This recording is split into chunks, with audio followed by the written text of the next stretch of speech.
बिस्मिल्लाहिर्रहमानिर्रहीम।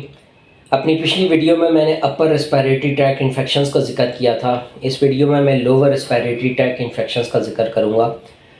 बच्चों में लोअर रेस्पिरेटरी ट्रैक इन्फेक्शन में सबसे मोस्ट कॉमन जो एक्यूट बीमारियां हैं, यानी कि जो फौरी इन्फेक्शन वाली बीमारी, दो किस्म की। निमोनिया तो बहुत कॉमन, अक्सर लोग इससे वाकिफ़ भी होंगे।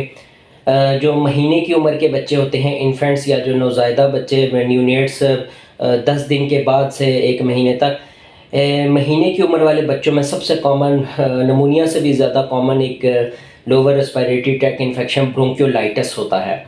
ये बेसिकली निमोनिया तो अब बैक्टीरियल इन्फेक्शन है, उसमें एंटीबायोटिक्स का ज़्यादा रोल होता है।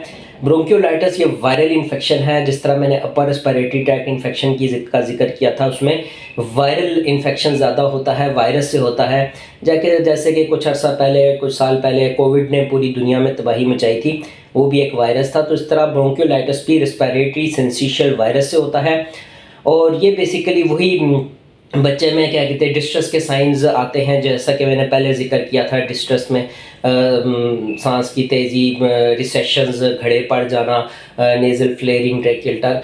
अगर तो हल्का फुल्का है, बच्चे को खांसी है, हल्का बुखार है, नज़ला हो रहा है, तो ये घर पे भी मैनेज हो जाता है हॉट लिक्विड डाइट से, थोड़ी सी भाप वगैरह लगा के और थोड़ा सा स्टीम इन्हेलेशन दे के। लेकिन अगर ज़्यादा डिस्ट्रेस के साइंस आते हैं तो ये बच्चे को हॉस्पिटलाइज होना पड़ता है, डॉक्टर को दिखाना पड़ता है, दाखिल होना पड़ता है। क्योंकि ब्रोंकियोलाइटिस भी जब कुछ ख़तरा बढ़ता है तो या ख़तरनाक होता है तो बच्चे को ऑक्सीजन की ज़रूरत पड़ती है, वेंटिलेटर पे भी जा सकता है।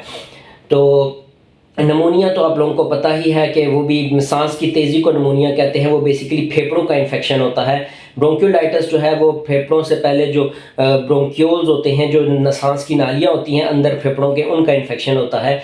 और निमोनिया जो है वो फेफड़े का जो मादा है उसका इन्फेक्शन है। तो उसमें भी बच्चे को सांस की तंगी होती है, डिस्ट्रेस होता है, बच्चे को सांस लेना मुश्किल होता है, ऑक्सीजन की कमी हो जाती है, सांस बहुत तेज़ हो जाता है, तो उसमें ऑक्सीजन लगानी पड़ती है, हॉस्पिटलाइज होना पड़ता है। हल्का फुल्का निमोनिया ओरल एंटीबायोटिक से कवर हो जाता है। ज़्यादा सीरियस हो जाए तो बच्चा तो उसको दाखिल होना पड़ता है और ऑक्सीजन लगानी पड़ती है।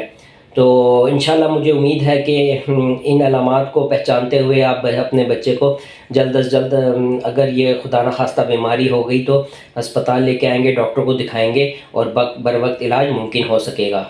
जज़ाकल्लाह।